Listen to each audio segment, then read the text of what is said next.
1975 সালের 15ই আগস্ট বাংলার মাটিতেও জাতির পিতা বঙ্গবন্ধু শেখ মুজিবুর রহমানকে সপরিবারে হত্যা করে আরেক কারবেলা বাংলার মাটিতে সৃষ্টি হয়েছিল।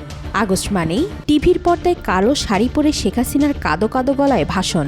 ছিল শোকের মাস, তবে ধুম পড়ে যেত গরু কাটা আর বিরানির ভাগাভাগি নিয়ে। শোকের মাস হিসেবে প্রচার করলেও অনেকটাই আনন্দমুখর পরিবেশের নেতারা অনুষ্ঠানের টাকা ভাগাভাগি করতেন। রাস্তাঘাট সর্বত্রই শোনা যেত একটি গান, যদি রাত পোহালে শোনা যেত বঙ্গবন্ধু মরে নাই। তবে এবারের প্রেক্ষাপট সম্পূর্ণ ভিন্ন। নেই সেই গান, নেই বিরানির প্যাকেট নিয়ে মারামারি। 2024-এর 5 আগস্ট যেন বদলে দিয়েছে চিরাচাইতো আগস্ট মাসকেই। 16 বছরের শাসনের অবসানের দিন এটি 5 আগস্ট, যেদিন শেখ হাসিনা ইতিহাসের পাতায় প্রবেশ করেছিলেন একজন পলাতক শাসক হিসেবে।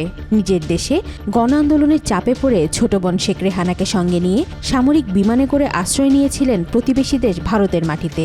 আর সেই মুহূর্তেই যেন ঘুরে গেল সময়চক্র। বাংলাদেশে শুরু হলো এক নতুন অধ্যায়।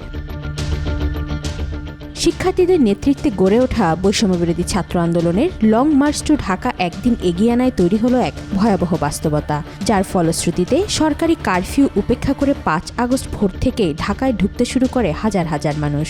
দুপুর নাগাদ গণভবনের আশপাশের এলাকা জনসমুদ্রে পরিণত হয়।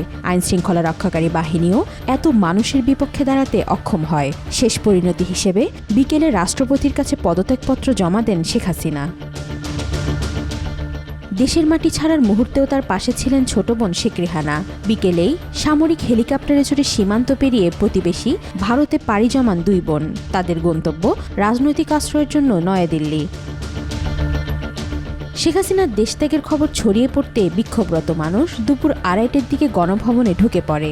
যে যা পেরেছে নিয়ে বেরিয়ে এসেছে। টেলিভিশন, সোফা, ফ্রিজ, মাছ মাংস, পানির ফিল্টার, এমনকি ওভেন পর্যন্ত বাদ যায়নি। শেখ হাসিনার ব্যক্তিগত খামারের ছাগল, হাঁস, মুরগি, কবুতরও বাদ যায়নি। আন্দোলনকারীদের কেউ কেউ গণভবনের জন্য রান্না করা খাবারও খেয়ে নেন।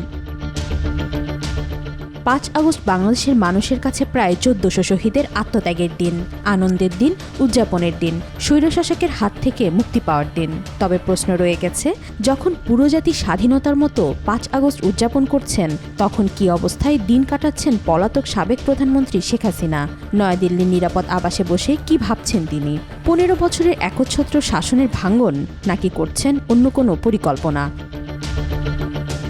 ওয়াহিদা পারভীন নিশিতা, আজকাল।